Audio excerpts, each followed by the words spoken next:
శాంతి భద్రతలకు సంబంధించి గొడవలు జరుగుతున్నాయి. ఉన్నాయా శాంతి భద్రతలు? అసలు హోంమంత్రి ఉన్నారా తెలంగాణలో? విద్యార్థులు రోడ్డు ఎక్కిరు. విద్యాశాఖ మంత్రి ఉన్నాడా తెలంగాణలో? Urban and municipal development road ఎక్కింది, రోడ్ మీద ఉంది హైడ్రా పేరుతో.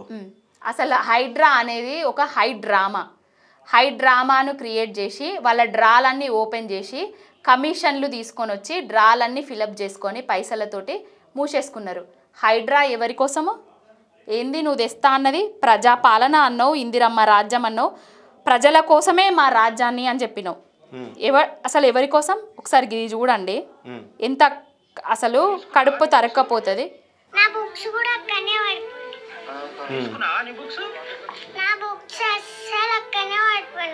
అందరి బుక్స్ ఫ్యామిలీ మొత్తం బుక్స్ అక్కనే ఉన్నాయి. చూసుకోలే అప్పుడు తీసుకొని వెళ్ళారా నేను బుక్స్? మా బ్యాగులు కూడా తీయలేరా? బుక్స్ తీసుకుంటామంటే విధంగా గ్యాప్ ఇవ్వకుండా మమ్మల్ని పోలీసు వాళ్ళు పట్టుకొని గుంజేసి మా బుక్స్ అన్ని బయట తీయకుండా, ఇంకోటి మమ్మల్ని కూడా తీసుకొని ఇవ్వకుండా, చిన్న గ్యాప్ కూడా ఇవ్వకుండా మొత్తం కూల్చేసి మా బుక్స్ అన్ని ఇంకో రోడ్లో పాలేని ఇట్లా బుక్స్లు పడేసి ఆ బుక్స్ తో ఏం ఎట్లా చదువుకోవాలో విధంగా తెలుస్తలేదు. ఇప్పుడు వాళ్ళు తినే అన్నం, ఒక చిన్న పాప డేరా చాటుపోయి నిలబడ్డది వర్షంలో.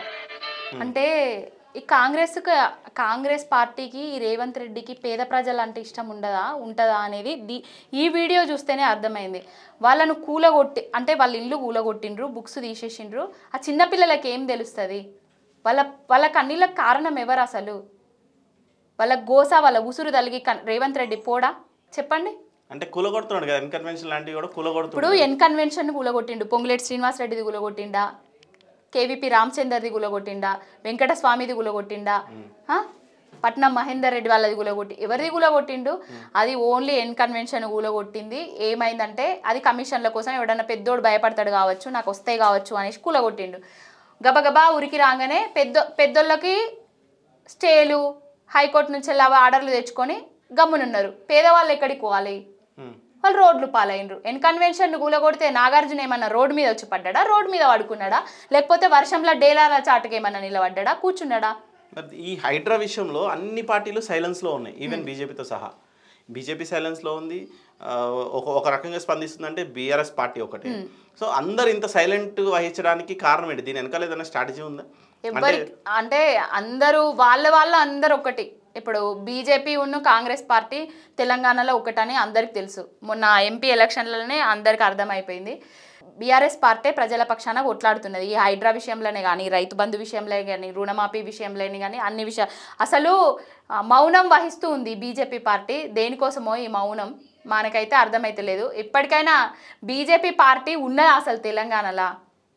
సీట్లు వస్తే, ఎన్నికలు వస్తే గెలవడానికి మాత్రమే, సీట్లను గెలుచుకొని వెళ్ళిపోవడానికి మాత్రమే బీజేపీ పార్టీ ఉన్నది అనేది తెలంగాణ ప్రజలకు. గతంలో విపరీతంగా దాడి చేశారు కదా బీజేపీ వాళ్ళు, కాంగ్రెస్ వాళ్ళు. గతంలో బీఆర్ఎస్ ప్రభుత్వం ఉన్నప్పుడు విపరీతమైన దాడి చేశారు కదా వాళ్ళు. ఏంటంటే విపరీతమైన దాడి అంటే కేసీఆర్ గారికి వస్తున్న ప్రజా ఆదరణ చూసి తట్టుకోలేక, మేము ఒకటిగా ఉంటేనే, రెండు జాతీయ పార్టీలు ఒకటిగా ఉంటేనే కేసీఆర్ గారిని గద్దె దించొచ్చు అనే వ్యూహంతో వాళ్ళు ముందుకెళ్ళిండ్రు.